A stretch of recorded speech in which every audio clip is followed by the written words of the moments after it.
Hello and welcome to the Guardian Football Weekly. It went from the worst game ever to the greatest World Cup final of all time. Not so much a game of two halves, but a game of 80 minutes and 2 minutes. And then 1 minute and one more minute and then some penalties. And Gonzalo Montiel wins the World Cup for Argentina with the help of Emi Martinez and his shenanigans, while Lionel Messi completes football.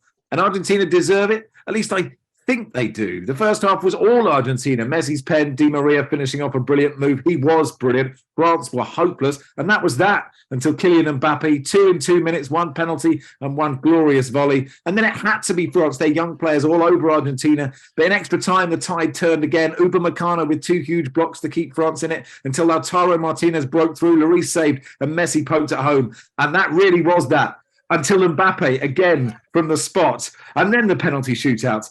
And Argentina win the trophy. We'll do a tiny bit on Croatia winning the third, fourth playoff, on Southgate staying on, but we'll mainly talk about the World Cup final because it was quite a good game of football. All that plus your questions, and that's today's Guardian Football Weekly. Philippe, I'll come to you first with a question, which is, would you rather have just lost 2-0 and limped out, or take it all that way? And I understand we are speaking literally, I don't think the trophy has been lifted yet. If I'm trying to project myself 5 hours, 5 days, 5 weeks from now, when I possibly might have calmed down, but I'm not so sure, I think I would probably have it that way than the other one, because it was quite a humiliation, really, for the best part of 80 minutes. So to have it happen like this is very cruel and hits hard. But I'd rather, we saw at least something from France that we were hoping they would show, and they showed it. And my goodness, how they showed it. These young players, they were absolutely magnificent, absolutely magnificent. And so, yes, to answer your question, actually, I would rather have it that way, even though in the end it was cruel. Barry, that was an insane football match, wasn't it? I just don't know. I don't know how to sum it up at all. I thought you did a very good job in the introduction, to be fair. Football, bloody hell. As you say, we're recording this very quickly after the final, and I haven't had time to process it, but for 70 minutes, it was just one-way traffic. For longer than 70 minutes. I think France had their first effort on goal after 72 minutes. And you're thinking, well, maybe it's the virus that's been ripping through the camp, or maybe they're just having a collective bad day at the office. And what transpired was the greatest game of football I've ever seen on the biggest stage the football has to offer. And for all the players involved and the two managers to serve up that kind of entertainment when they must be under the most overwhelming pressure is just incredible. I wanted Argentina to win, to be honest, but I feel really sorry for France, because even though for 70 minutes they did nothing, I now think they couldn't have done much more. It's just remarkable. I mean, that is true, isn't it, Lars? The difference between original France and then new look. I've no idea what formation this is. I'm not sure all the players knew either. No. It was a little bit chaotic towards the end. But no, you're right. They were so meek in the first half and before the subs. You wonder how... because we don't know the exact medical information, like how ill various players have been. Quite a few of them looked like they'd been recently sick in terms of the efforts they were putting in. Maybe they were just tired. They played a lot of football, some of these guys, but they just had nothing. And Argentina were, in midfield, they were chasing them down like a pack of angry dogs. And you could see, good players' touches were deserting them because they couldn't get anything going and they just had nothing at all. And then Deschamps makes his big move.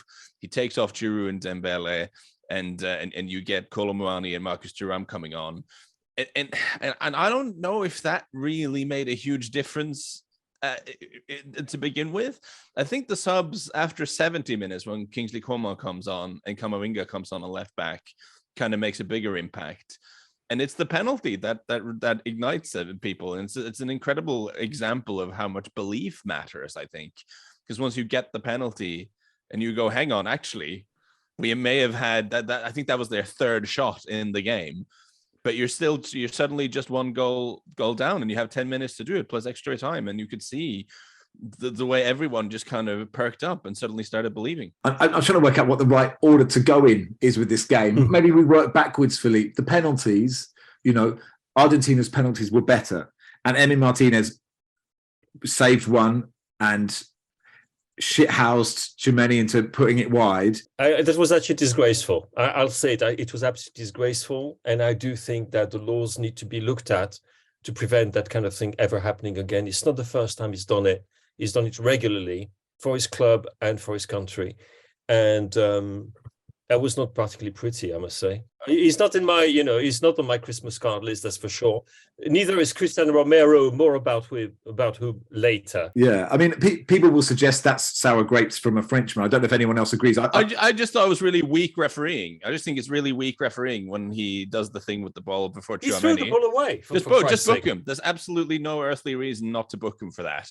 And you give him a telling off. It's like, oh yeah, that'll stop him doing it. It just means he can do it a couple of more times without getting sent off. I thought that was very weak refereeing from a referee who otherwise I thought did well, generally speaking, throughout the final. Meanwhile, Messi's penalty, Barry, was pretty sublime in a World Cup penalty shootout, wasn't it? Well, I thought he was going to miss. It was just so coolly struck and rolled down, not quite the middle, but not to a corner either, somewhere in between. But I think he knew exactly what he was doing because in the penalty he took during the 90 minutes, he did much the same thing, just waited for Lars to move and then put it where he couldn't get it. And just remarkable calmness under pressure from a player who's probably his main weakness is his penalty taking, because his record isn't particularly good. He didn't have many weaknesses, but that would probably be one of them you could identify. And, again, the pressure, they're all under pressure, but he's under more pressure than his teammates. And so hats off to him. I'm still struggling to just think coherently. I did like that they put him up to go first. None of this sort of Neymar doing the fifth nonsense. Just put Messi to put the first one away, and he just went up and did it. You got to credit Mbappe with scoring 3 penalties in the game. I think that's impressive. I was going to say the real hero of the penalty shootout is for me Kylian Mbappe. That's the way I will remember that, because you have to remember what happened against Switzerland as well in the Euro. Mm-hmm. He missed his. And in this particular case, against one of the best, shit house, yes, but one of the best penalty specialists as keeper in the world game, he kept his cool and did everything he had to do. I mean, I really think we're going to talk more about him, I hope, because we're going to talk a lot about Messi, of course, but for Kylian Mbappe, that really is not just like the second player to have a hat-trick in a World Cup final. That's really a coming of age. I'm here. I'm the best. For a second, Philippe, I was going, who was the first? And then I go, oh yeah, I do remember. Do you remember, Max? Could I just ask Philippe? I know you're very angry with Emi Martinez for his antics during the shootout. Would you feel the same if Hugo Lloris had done similar? No, I wouldn't feel angry at all. I would feel very grateful for it. Barry, that goes without saying. But that doesn't mean that my point is not valid, because if I were very happy at Hugo Lloris, who is not the greatest on penalty kicks, he's not the worst either. If I were very happy at Lloris doing it, it still wouldn't mean that my point about this kind of shithousery being totally out of order being correct. It would be totally out of order, and I would completely love it. It's like the same way that, for example, to go back to Cristiano Romero, I don't know what this guy has got on him, this kind of invisible cloak. He should have been sent off twice. And he has this thing. He manages. There are players like that. Claudio Gentile was another one. Casemiro is one. Poulsen was another one. These players know how to be complete shit houses and brutal ones as well, and walk through the raindrops, which is amazing when you had a referee which for once was an ex-player and knew exactly what was going on, but he could do it. he could do it. Can I take us to the last minute of extra time, Lars, where we had this incredible moment where Colin Mwami has this chance. It's another brilliant save from Martinez. It goes to the other end, and another Martinez has that header. It was a wild minute of football, wasn't it? Yeah, we're going to obviously talk about Emi Martinez's penalty saves, but that was a huge save as well from poor Colin Mwami, who I really felt for in that moment. He also had that headed chance that nearly crept in, and for a player who, who's made an impact. He's the one who won the penalty, if I'm not misremembering that. And he was someone who wasn't in the original 26. Like he was only called up to the French squad when Nkunku pulled up with injury. He's not young, he's 24, but he's one of the sort of breakthrough youngish players in the Bundesliga this season. I really don't think he imagined this summer that his 2022 would end with him playing for France in the World Cup final. I think you would have gotten very long odds on that. So that would have been a great story if it had been able to win it for them. Sadly, he wasn't. Well, sadly for him. But huge save from Martinez and really sort of defining moment. And also, again, feel sorry for Barney. I also felt a little bit for Lautaro Martinez, who's just gone full Higuain. Like this was Higuain 2014 all over again. Like he looks like he might never score again, which is really weird given how good he's been for Inter and how good he's been before for Argentina. I think you actually have to credit Argentina back, because as soon as it went to extra time, or even once France got to 2-2, I just thought, looking at the energy of that French team, there was no way Argentina were getting back. And actually, not only did Messi score, but they had those two chances where Upamecano made that a brilliant block and a brilliant tackle. So Argentina probably shaded extra time as well as comfortably winning the first 80 minutes of this football match. Yeah, the first period of extra time was quite quiet. Not much happened until just before the break. And it was like someone had flicked a switch and Argentina sparked into life. Upamecano had that brilliant block on Lautaro Martinez after he'd been played in by Messi. Then Martinez was played onside by Camavinga, but he couldn't steer his shot on target under pressure from Upamecano, who rode to the rescue again. And then the goal. I mean, I can't decide whether Lautaro Martinez played really well or really badly when he came on. Because he didn't score, but he wreaked a lot of havoc. Yeah. And he was obviously instrumental in the goal where Argentina went 3-2 up. His shot knocked Hugo Lloris off his feet, and Messi then knocked in the rebound.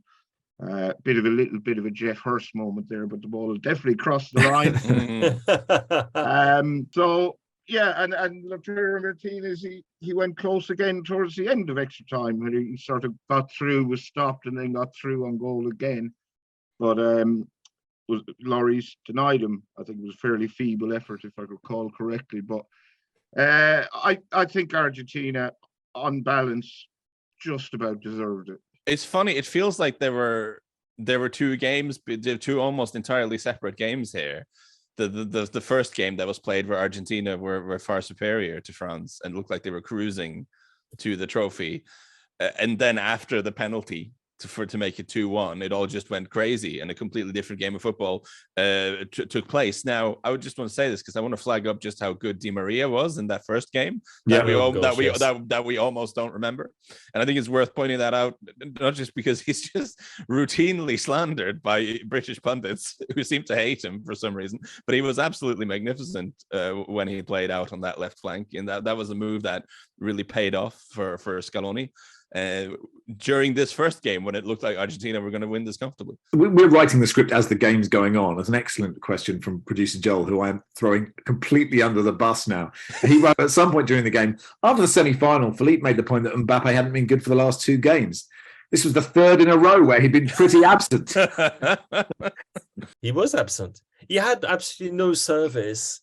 And of course, he was not being a player who is a natural backtracker, fighter for the ball and the rest of it. He was obviously completely out of the game. He had barely any touches. And things changed when Didier Deschamps did something that actually a few of us thought he would be doing from the beginning, which is basically to put Kylian Mbappe in the middle and have Marcus Thuram on the left, which of course meant not using Olivier Giroud at all. There was talk about it being done, by the way, before the final. So I'm told, but they decided against it. But very quickly, when he realized that this wasn't working, no, Kylian down the middle, and then you saw the real Kylian Mbappe. But which is exactly, well, what's new about that? He doesn't take part in most of the game. You know, if you watch him play for PSG, of course, when he receives the ball, he will try things, he will do this, he will do that. Otherwise, when his team is dominated, he disappears completely. Good to have him and Messi in the same. I mean, people talk about PSG having these two guys that just don't really do much until the game comes to life. Yes, but then afterwards, what happened? I mean, his second goal, I will watch on the loop because it is just a thing. It is just pure poetry. The balance when he strikes the ball. Even though, I mean, I know Martinez actually does touch it just a wee bit, but the power is such that the ball goes past him. And then afterwards, you know, you see the real Kylian Mbappe, but you see the real Kylian Mbappe because you also see other players who are doing fantastic work. And Marcus Thuram did, Randall Kolo Muani did as well. I thought, honestly, one of the stars for me from the French side was Camavinga playing out of position, was simply superb. And he's going to be, I mean, he was our youngest ever World Cup finalist. He's going to be an absolute fulcrum of the team, just like Jude Bellingham is going to be for England. Absolute. And there were others who suddenly found more resources and more power in them. But and the way those three penalties that he put past Emi Martinez, again, I don't think you can overkill the lily here. It's a big player, and people had been asking questions about him, if you can believe that, from somebody who is already a world champion. Yeah, but thinking, you know, okay, he was a world champion, beat Croatia, yeah, okay, fine. And this is different. This is when his country and his team really needed him, and he was simply magnificent.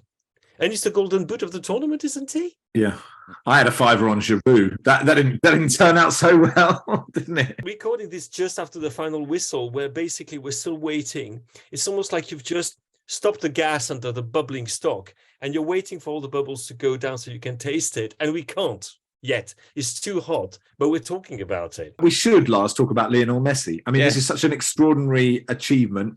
He scored twice in this game. He also played a pivotal role in that beautiful second goal for Argentina as well. Those two touches were just tremendous. It's been so good. We got a good question from listener Jack Dolan, who asks, does Mbappe fire Messi from PSG now? the directeur sportif will be most displeased with how this game transpired. No, it was amazing. And I'm just on a personal level delighted, because I think this World Cup finally puts to bed the whole, well, Messi can't be the best ever because he hasn't single-handedly dragged Argentina to a World Cup like Maradona did. I think you'll find he has. You know, this was not single-handedly. There were many other magnificent performances. Maradona also had good players around him doing a lot of running, like Lionel Messi did here, right? Not as many. All right, fair enough. Okay. I think Scaloni deserves credit for making it work in a way that the other Argentina coaches haven't done. I think Argentina are a really interesting case of growing into the tournament. I think you can make a case for them playing better every single game than the game they played before in this tournament. I think that's true. And I think it's interesting how they just kind of found the team as the tournament went on. And you'll notice that, you know, Enzo Fernandez and Alexis McAllister and Alvarez up front, neither of them started the first game against Saudi Arabia, but actually those are all pretty young guys with fresh legs who run around a lot. And that sort of gave them what they needed around Messi, I thought. And was absolutely magnificent in this game, as he has been throughout the tournament. It feels fitting, Barry, you know, for I don't know, for 10-year-olds now, they won't get goals videos, will they? Like I did. But, you know, like, you know, when you get obsessed with football when you're a kid and you start reading about the history of football before you really understood it, and you really, you know, you just watch anything and just like consume it in this sort of it all that matters way. Like, I think it's great that Messi would have won a World Cup to kind of round off this extraordinary career. Yeah, I mean, it's a source of great personal regret that when I started taking an interest in football, Jonathan Wilson hadn't yet written Inverting the Pyramid, so I feel I could have laid more solid foundations. I mean, it's a huge personal milestone. He has finished football. He has completed it. He's won the World Cup. You know, it'll be known as the Messi final, even though there were other outstanding performances from Angel Di Maria and Alexis McAllister in particular, I thought. But he's the first. He's the all-time record appearance maker in World Cup finals with 26 appearances. He's the first player ever score in the group stage, the round of 16, the quarterfinal, the semi-final, and the final of the same World Cup. And just looking at pictures of him, you know, still on the pitch with, I presume they're his kids, or else some over familiar mascots and ball boys. He just looks so happy, and he, at the end of the game, he wandered down. He was trying to pick out his loved ones in the crowd, and you know, when the montages are done, he will be the pivotal figure. And yes, let's all spare a thought for that poor Croatian centre back. But it's extraordinary, Philippe, that, you know, he's. I mean, I know, you know, footballers are getting older now, and like you can be still elite at 35, but to be 35 and you mean like Olivier Giroud? Exactly, that's what you meant. Yes. To play in that way, right, for a World Cup winning side, and maybe it's easier to do it for a World Cup winning side than a Premier League side, or clearly he could do it in La Liga and still doesn't in Liga. To just dip in and out of games like you've got something else on. Like, you know, like you're sort of, you know, you're making dinner and you go, hang on a second, I'll be back just playing the piano, and you go, I'll just do some more football just for a little. You need me now? Yeah, okay, got to get back to the kids. Like, that is sort of extraordinary. Like, there are so few footballers who have that license and who like are good enough to like legitimize their place and do that. Because there are no other footballers like him. That's as simple as that. And in a corner somewhere, there is another guy crying, and we're all laughing at him. But they're so different, aren't they? Because Ronaldo isn't that. Well, he's not. He will never be that. He will, no. You know, it's too late anyway. No, but it's very difficult to understand the uniqueness of a player who is playing in your era. It's extremely difficult. It's only like, for example, the whole mythical thing about Pelé was mostly built after his best years. He was not at his best in 1970. He was at his best in the early 1960s. And it's the 1970 World Cup, which, because he was so prominent in it, but it was not at the highest level he'd ever been at, that people start to think, wow, this guy is football. There are counterexamples. I mean, Diego Maradona in 1986, of course, Michel Platini in 1984. But I don't think we should be, you know, there's no debate to be had anymore. And because this was also, for him, it was a big chance to do it, but it was a big chance to fail, wasn't it? Can I ask about Maradona? Because I was 7 in 86. So I don't know if like my entire tactical brain was established. Many would argue it was, but like, did Maradona play in the same way to Messi? I mean, I know they have some similarities, but Maradona didn't, like, when he won the World Cup in 86, he wasn't just hanging about saying with a cigarette and going, "Oh, I'll do some football now." Was he much more involved in the whole play? He was involved in the whole play, and he was involved from the very first game, which I think was against Bulgaria, which they won 2-0. And he was involved from the very first game, and he was absolutely crucial in everything that they did from A to Z, which is why it remains the greatest performance by an individual at a single World Cup. It doesn't mean that what Lionel Messi has achieved is less than what Maradona has achieved. And today, because the other thing as well, physically, everybody was dropping off in that game. He still managed to find the energy towards the end of the game and in extra time as well to be decisive. Yeah, which is extraordinary. And he's, you know, is the flea, right? He's a tiny guy who is very solid. I mean, he took one hit from Upamecano, I think, in the first half, and you think anybody else would have been flattened by that. Nope, just goes up and bounces off like he's made of rubber, and he carries on. No, he's just unique. I don't like absolutely everything about him, as you know, Max. Of course. Yeah, because we should also perhaps perhaps, we should. Please do.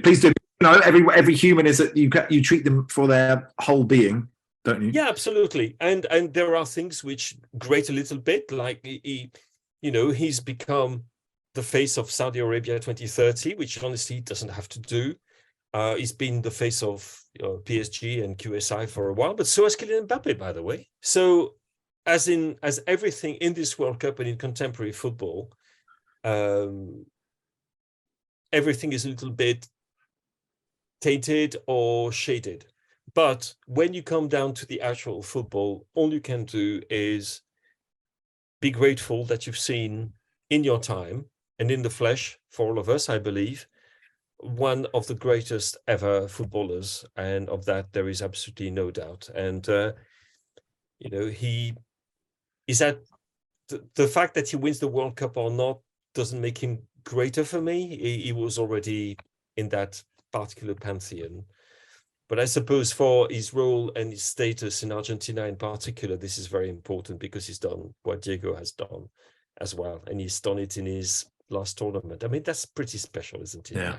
I would like to, having just written them off as a bunch of cloggers, I think it should be acknowledged that his teammates deserve some credit for the fact that he can find the energy, like you said, towards the end of the game, because it's the extra miles a few of those players, particularly in midfield, put in that allows him to walk around quite as much as he does. Like, it doesn't become a problem for them structurally, defensively, because they all understand this is the extra work we have to do so that Messi can do his thing. And that in turn is what might allow us to win this tournament, which is what transpired.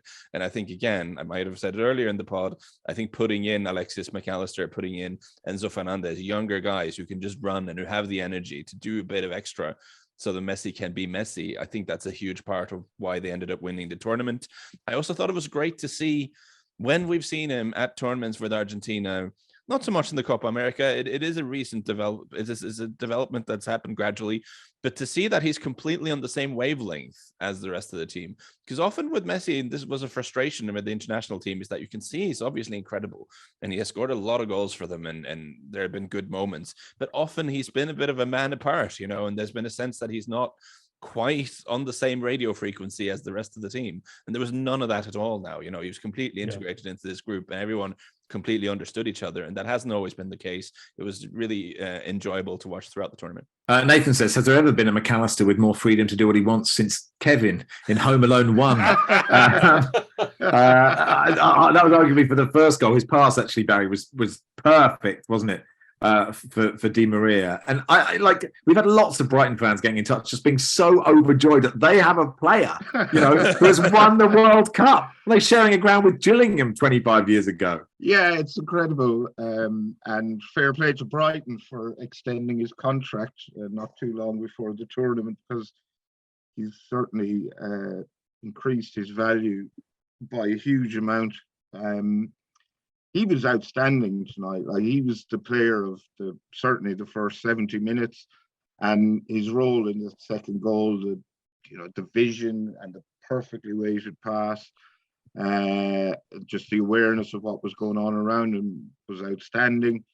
And yeah, it does seem weird to think that Brighton have a World Cup winner in their squad, but we know how canny they are when it comes to recruitment, and I'm sure he'll have a very enjoyable time of it once Chelsea get their hands on him. Yeah, Martin says, should Argentina have taken off McAllister so he's fit for the Carabao Cup quarterfinal at the Valley on Wednesday? Alex says, Rabiot rips off the Scooby-Doo villain mask to reveal Rabiot is Rabiot all along. I thought he actually did okay, Philippe, didn't he?